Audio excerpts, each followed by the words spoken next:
कुठल्याही प्रकारचा पाप मनात न आणता मॅटचा न्यायाधीश हा अतिशय चांगल्या प्रकारचे निर्णय अलीकडे देतोय. याच्याबद्दल अनेक वृत्तपत्रांनी त्यांचं कौतुक केलेलं आहे. आज देखील तुम्हासारख्या धडपडणाऱ्या मुस्करू कार्यकर्त्यांच्या बाजूनं मॅट आणि मॅटचे न्यायाधीश उभे राहिलेले आहेत. हा विषय अतिशय कौतुकास्पद आहे. अशा परिस्थितीमध्ये मॅटनं घेतलेला निर्णय अवमानित करण्यात आलेला आहे. म्हणून एक तर या जाहिरातीवर स्थगिती आणणं, नसेल तर कॉन्ट्रॅक्ट हा शब्द काढा आणि मग मुलाखती घ्या, अशा प्रकारची भूमिका घेणं आवश्यक आहे.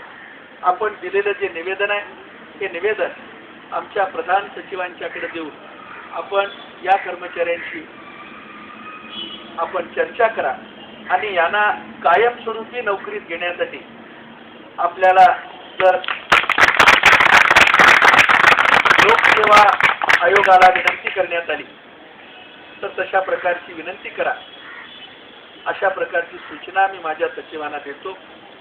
कारण आमच्याकडे जी माणसं भरली जातात, इंजिनियर असो, उपअभियंत्याची जागा असो, त्या सर्व जागा त्या कोकाटे साहेब जे आयोगाचे अध्यक्ष आहेत त्यांच्याकडून आलेल्या माणसालाच आम्ही कायम नोकरी देऊ शकतो. आम्ही स्वतंत्र अशा प्रकारची मुलाखत घेऊ शकत नाही. या आमच्या मर्यादा आहेत. तर तो कायद्यातला बदल करण्यासाठी कॅबिनेटलाच विचार करावा लागेल, अशा प्रकारची परिस्थिती आहे. आपण अतिशय चांगलं काम केलं म्हणूनच देशात आमचं नाव झालं आणि पुन्हा 2 वर्षाचा नवीन कार्यक्रम केंद्रानं दिलेला आहे. तुमच्या पुढे प्रश्न एवढाच आहे की केंद्राचं काम संपल्यानंतर तुमचा पगार कुणी द्यायचा, त्याच्याबद्दलचा निर्णय होणं आवश्यक आहे.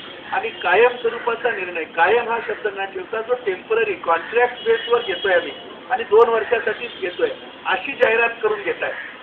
त्यामुळं अडचण झालेली आहे. कदाचित मॅटच्या न्यायाधीशाला ही ऑर्डर वाचायला मिळाली नसेल. जाहिरात ही 2 वर्षासाठी आहे, ती त्यांना मिळाली नसल्यामुळं कदाचित निर्णय असेल. पण आपण पुढाकार घेऊन यामध्ये लक्ष घातलं आणि मागच्या दारानं का होईना आपण जर मंत्रालयात कायम होण्याचा प्रयत्न केला तर मला आनंदच वाटेल, अशी अपेक्षा मी व्यक्त करतो आणि माझे 2 शब्द थांबवतो.